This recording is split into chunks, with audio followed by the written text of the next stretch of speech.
Introducing you to the candidates running for Congress in District 27. 25 News Now Don Brubaker has Republican primary candidate Luis Espindola today in studio. Don. Karina, thank you and welcome. Thank you for having me. Tell us about yourself. Sure. I arrived in Texas 11 years ago after leaving the Marine Corps with very little money to my name, with just the determination to make something of myself. And today I get to sit in front of you as a congressional candidate. So that's the power of the state, that's the power of our nation. How proud are you that you are a veteran?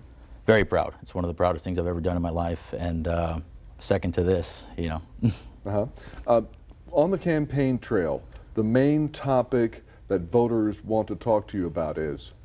Probably the border and security legislation and what could be done to implement certain things that would make communities safer and give power to local and federal law enforcement in order for us to be able to do that. How bad is the situation, in your opinion, at the border? In my opinion, the situation's bad, but the political situation is a lot worse. And until we find a way to get politicians to move out of the way and force them to the table and force them to actually see and live and breathe what is going on down there at the border and in the rest of the country, then we're just going to be spinning our wheels as a nation, and we need to realize that ego is actually the enemy here, and that's the biggest threat that our nation faces. Mm-hmm.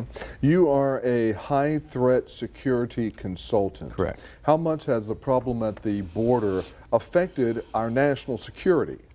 Our national security as a whole is in danger right now. One of the things that we talked about earlier during the other interview was our inability to actually catalog who is coming through and really understand the capabilities and the backgrounds of these individuals and what they are overall capable of and how they're able to harm our nation as a whole from within the inside. Mm-hmm. And how big a problem also, because everybody talks about migrants with the border crisis, how big a problem drugs crossing the border? Drugs as well, and with an open border policy, we don't have the ability to crack down and really seize what's coming through.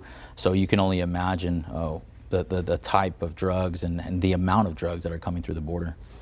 Our national debt exceeds $34 trillion.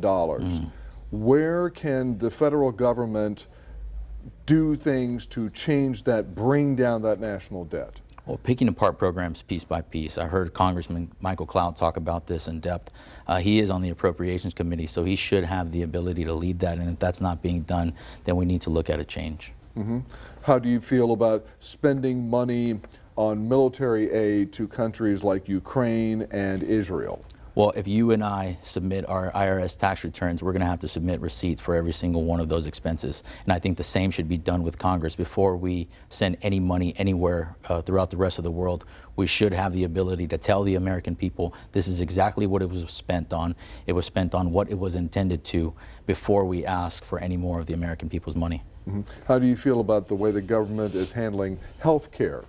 Healthcare, even in the veteran community alone, there are a lot of neglected people. So you take that and you amplify it by the entire nation. There are definitely gaps to be filled and programs that can be looked at a lot more in depth. Mm-hmm. All right, Mr. Espindola, thank you so much for coming by. We really appreciate it. I appreciate you. Karina, back to you. Don, thank you.